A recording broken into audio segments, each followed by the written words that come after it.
Hello everyone, I'm finally back with Born of the Gods with a very familiar beast. Some new cards, some old cards. Basically this is the established archetype of the Naya monster deck. Just, all these 2-drops into a bunch of creatures. But it looks a little different, it's a little more mid-rangey, control-y than just like play accelerants, play threats, hit you until you're done. It has a little more finesse to it now, I guess.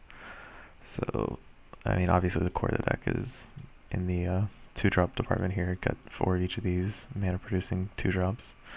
And the biggest card from Born of the Gods, probably my favorite card in the deck and the set, is Courser of Crucifix. It is an incredibly good 3-drop for this deck, which helps a lot because when you got all these new dual lands, Temple of Plenty, having a play on turn 3 with your 2-drop is actually pretty good because you can play a tap land and you don't always have to play the 4-drop on turn 3. You can play Courser instead, which gains you the life off the duel you play and also lets you draw cards, or sort of draw cards, through playing lands off the top of your library. It's also huge. It's a 2/4, which is extremely large for a 3-drop in this format. It blocks extremely well and can attack like okay, but it's one of the better cards in the deck. And then we've got the Mutt of threats. We've got 3 Pelucranos, 3 Polis Crusher, and 4 Stormbirth Dragons. You guys have seen these cards before. Planeswalkers, I've got 2 Reveler, Xenagos the Reveler, and 4 Elspeths. Just, very good cards. Token makers, make creatures. One of the more interesting cards the Born of the Gods brought was God of Revels, Xenagos God of Revels. It's an indestructible threat you can play on turn, 4 or 5, whatever. And it makes all your creatures essentially makes the creature you play once per turn have haste, and it doubles its power and toughness. So, in the case of Cursor, it gives the power to the creature. So Cursor would become a 4/6, Pelucranos would be a 10/10. And works really well with the monstrosity creatures that pump themselves first. Additionally, with Cursor, Xenagos, and all these random 2-drops you just play, you'll end up with a lot of Devotion, which turns on Xenagos pretty easily, so it's a 6/5 creature as well. The only bad part about the card is it's a little slow, whereas you don't always have the time to play it and it not be a creature and just be a 5-mana enchantment that pumps your creatures. That'll put you slightly behind on board, which is not where you want to be in this deck. And of course, to round out the deck, we have a few removal spells, Lightning Strikes, and Chain to the Rocks. Nothing real targeted. Mono black aggro is probably one of the better decks in the format. It's definitely one of the most played deck in the format, where they have Herald of Torment, Pain Seers, stuff like that. And mana base is... The bad thing about Chain to the Rocks, though, is that you have to have a mountain, and I'm only playing, I think it's 6 here, maybe 7. Yeah, I'm only playing 6 mountains and 6 forests, and the rest of the lands are 12 duels, each of the ones in the colors, the Abandon, Plenty, and Triumph. So, nothing too spectacular. It's a pretty classic deck.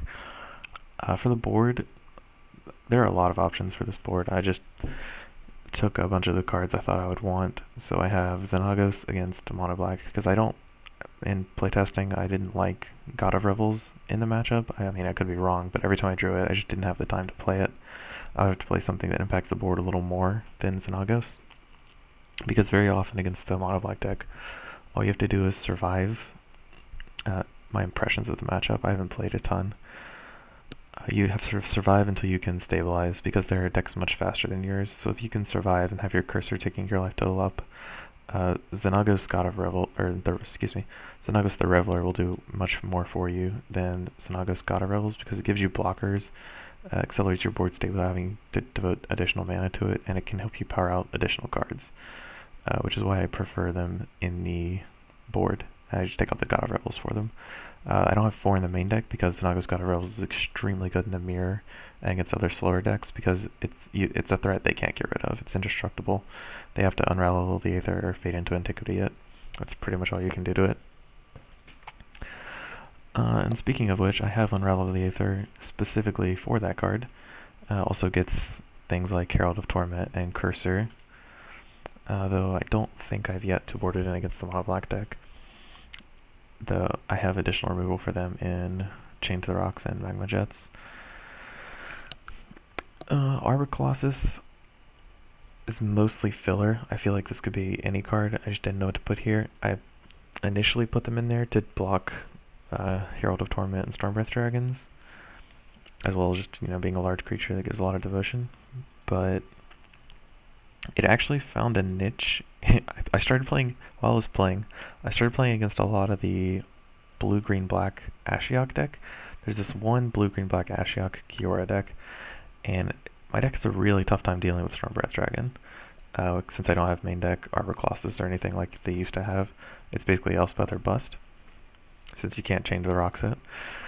So I actually, at one point, boarded out all my Stormbreath Dragons against this deck and just boarded in Arbor Colossus and Xenagoses, and they couldn't kill me anymore. It was pretty funny.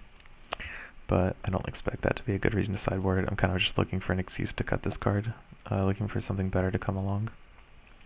And I haven't quite decided what that's going to be yet, so I want to play a few more games with Arbor Colossus.